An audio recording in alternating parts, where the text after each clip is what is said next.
So I'm walking down the abandoned railroad. Look what I found. It keeps going too. I wonder what dug that. Interesting. It's about, it's pretty big. About a foot wide.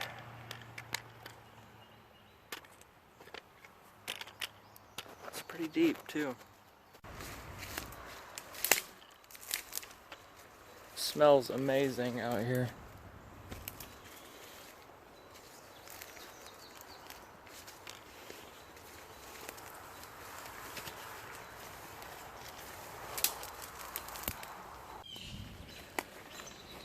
It's amazing how quickly nature just takes over.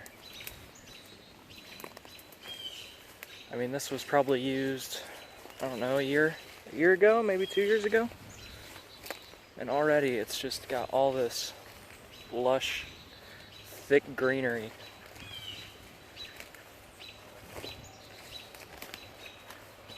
Wild,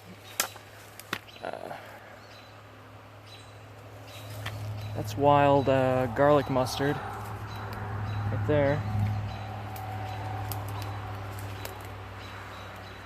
We did have some raspberries.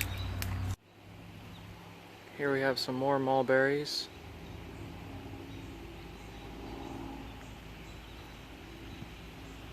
So here we have a young mullein plant. And this actually used to be grown outside of outhouses before toilet paper. It's got really velvety leaves. I think it's native of Europe. Here's a bit of last year's mullein plant. There's another one. And this, back in the day, they used to actually make cigarettes out of this stuff, claiming that it helped alleviate the symptoms of asthma.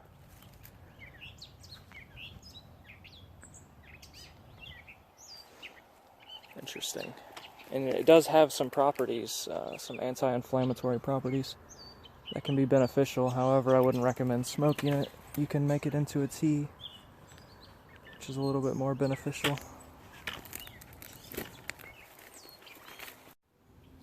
However, a lot of literary works on wild plants say not to harvest along railway lines because the plants usually contain high levels of arsenic. And there's also residual pesticides they use in the soil that can, stay there for quite some time. There's a garter snake in here. His tail, there he goes. Down in there. I don't know if you can see him or not.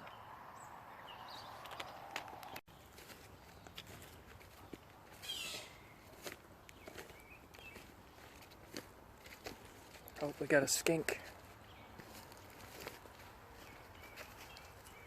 You can see him.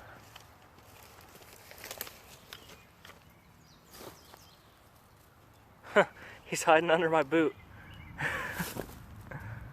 Alright, so I'm just going to lift my boot up and hopefully he'll be right under there. There he is.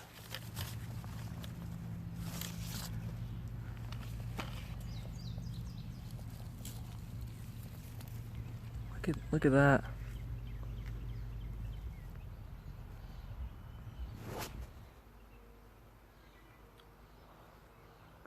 Hey little dude.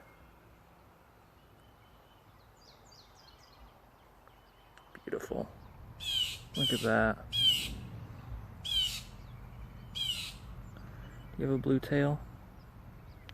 Alright, let's let you go.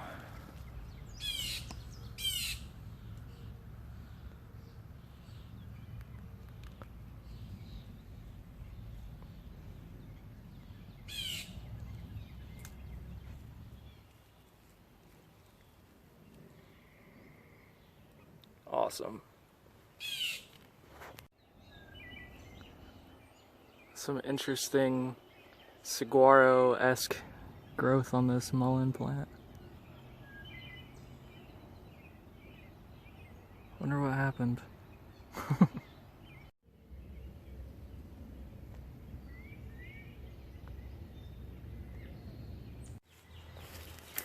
So it looks like we're coming up on another bridge here. A little bit bigger this time. Here, I'll show you if I can switch this around. Boom. Look at that.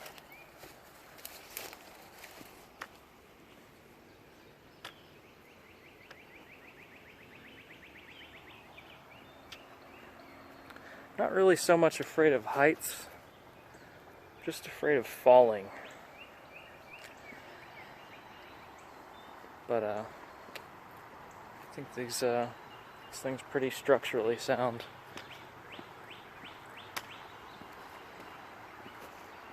Just hope I don't drop my camera down into the river. Look at that.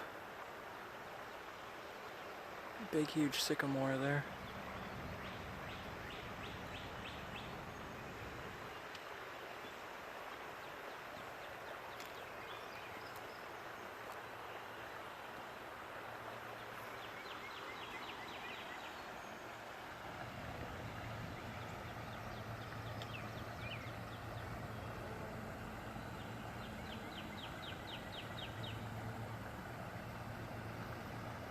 Very cool.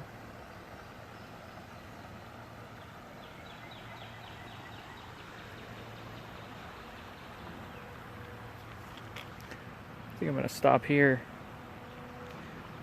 dip into my pack and get a drink. If it was a really long bridge, I wouldn't stop on it, obviously. Plus I can see down each side a ways, and I haven't seen a train go down this railroad line in quite a while. They definitely have to cut some of this vegetation before they did so.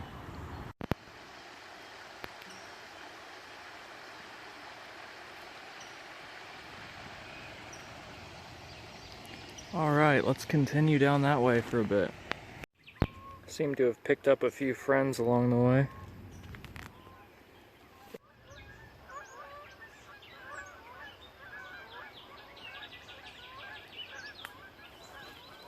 I hear them, but I don't see them.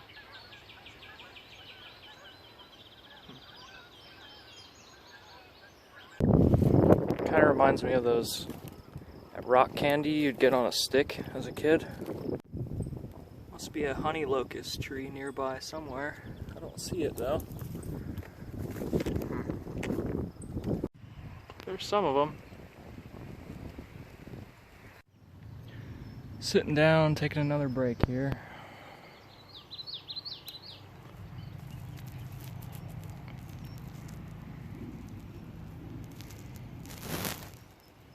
This video is brought to you by Gatorade.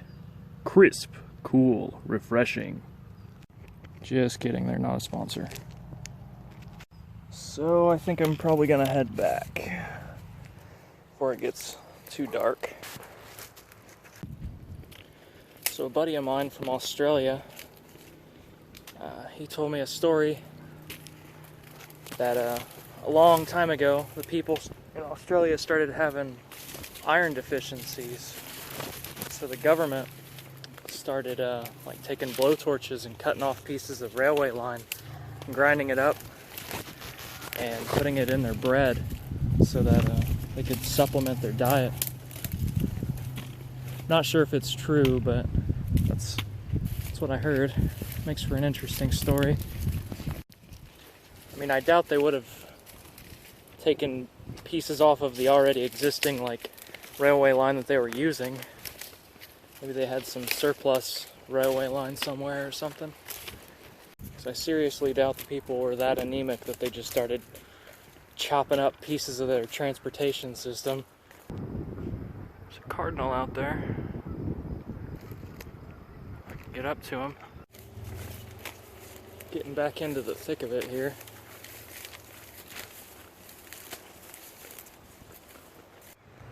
So I'm about at the halfway point here on the bridge again.